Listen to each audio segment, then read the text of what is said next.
Welcome to History According to Bob. I'm Professor Bob, and today the video podcast, I've broken up my presentation that I do in class on Egypt, which is normally 6 or 7 hours long over a period of significant number of days, to do one little subsection of it, and that is about the Palette of Narmer, which is a document that is used by historians to talk about the unification of Upper and Lower Egypt.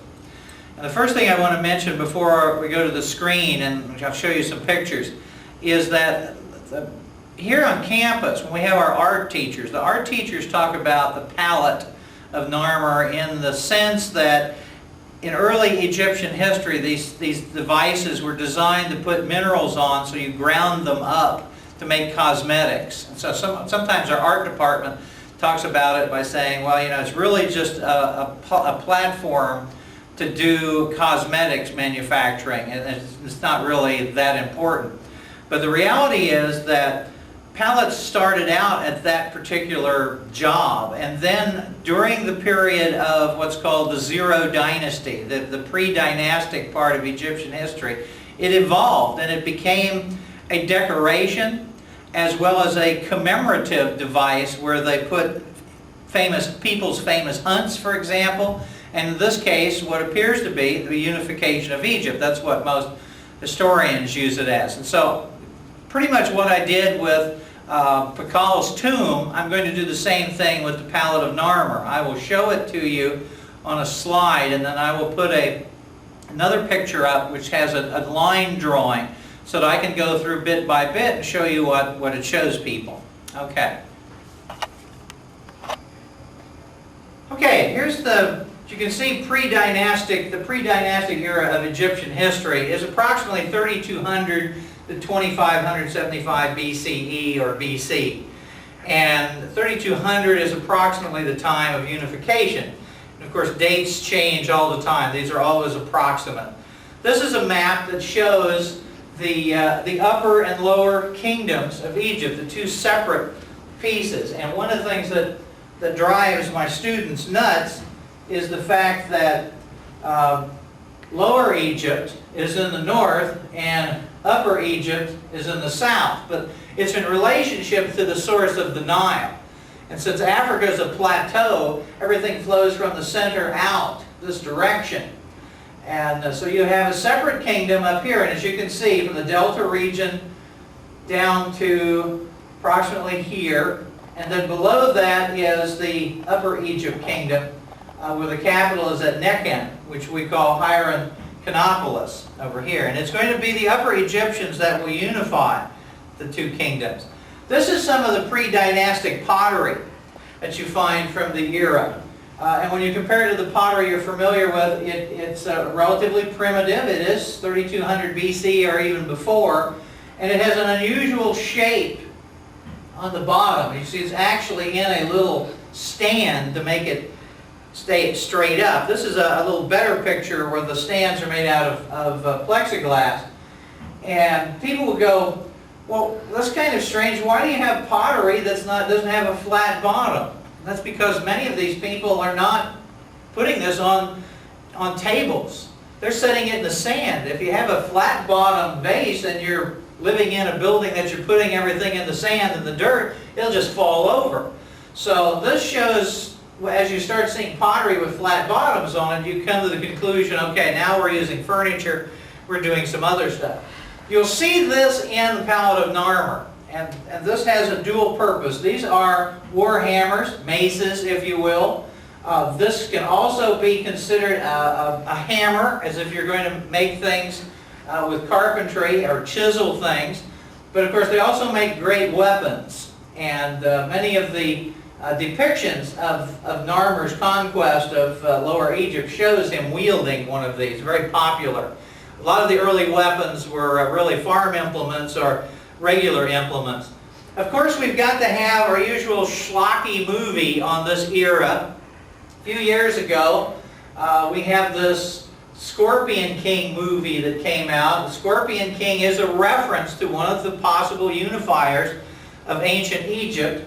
And this representation over here is supposed to be a hieroglyphic of the Scorpion King. They did some of those documentaries when the movie comes out, and get a few off-the-wall historians to say, well, this is what it is. Of course, it bears no actual historical fact to anything, except the rock gets to prance around and hit people with its sword. Now this shows the early dynasties, what's called Dynasty 0, which is before unification. And then you'll see Scorpion, and then you'll see Narmer. Now I did a podcast, a regular podcast on who unified Egypt. And you'll see that a little bit later on. And then when this dynasty dies out, then we have the next set of families that come in, and so forth.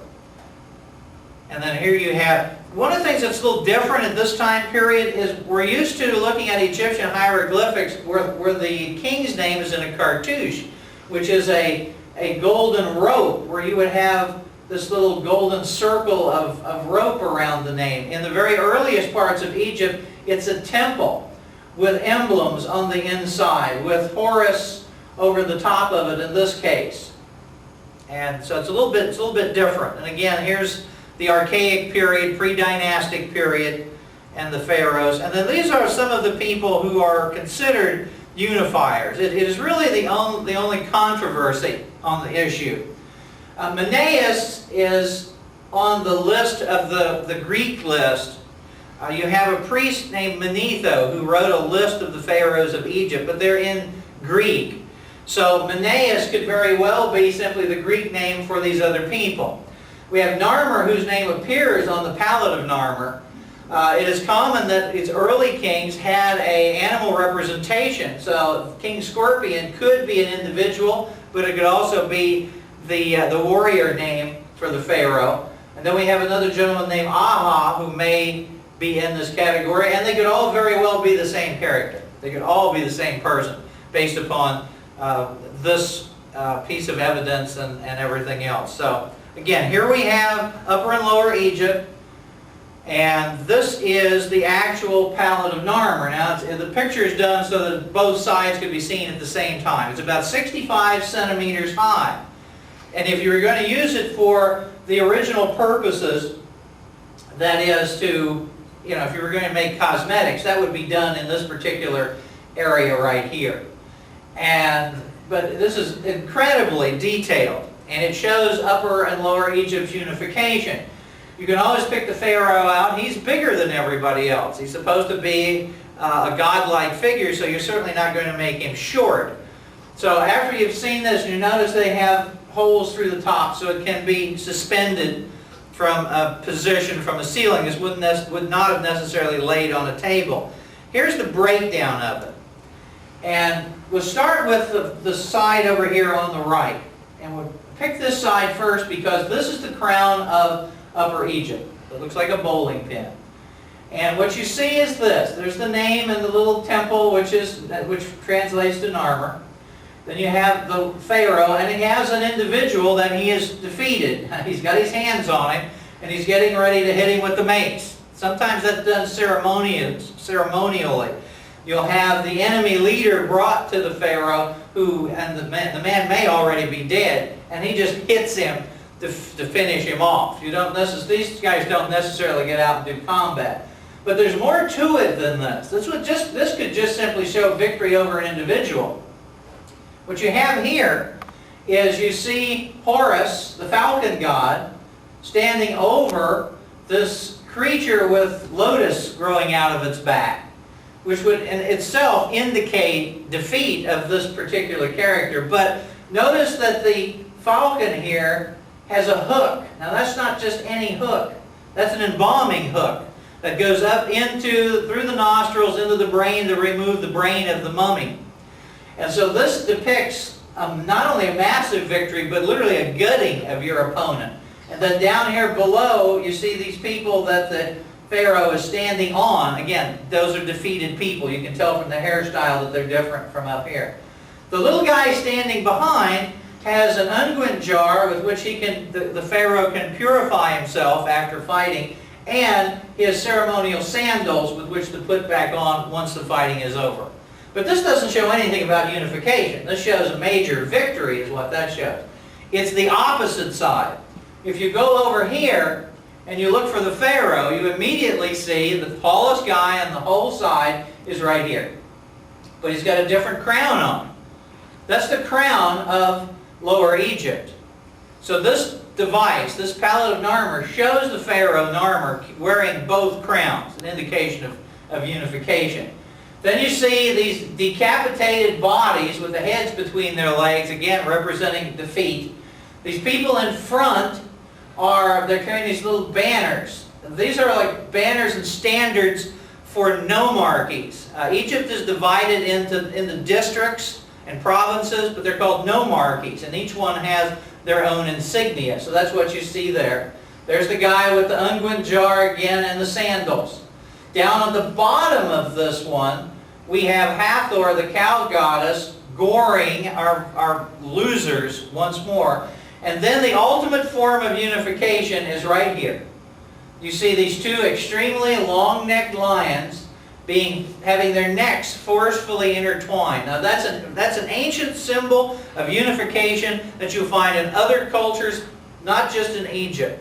So this clearly depicts one individual, based on the cartouches at the top, having both crowns, having symbolism of unification, showing the victory of one set of gods, if so, over another. And so this is why the Palette of Narmer is considered to be the document of the unification of Egypt. And this is, as a result, people have done many paintings of it over the years, and this shows the battle where that is depicted. So I hope you enjoyed that. And don't forget to come by the website at summahistorica.com or historyaccordingtobob.com and leave a comment, ask a question, and check out the CD. So thank you very much.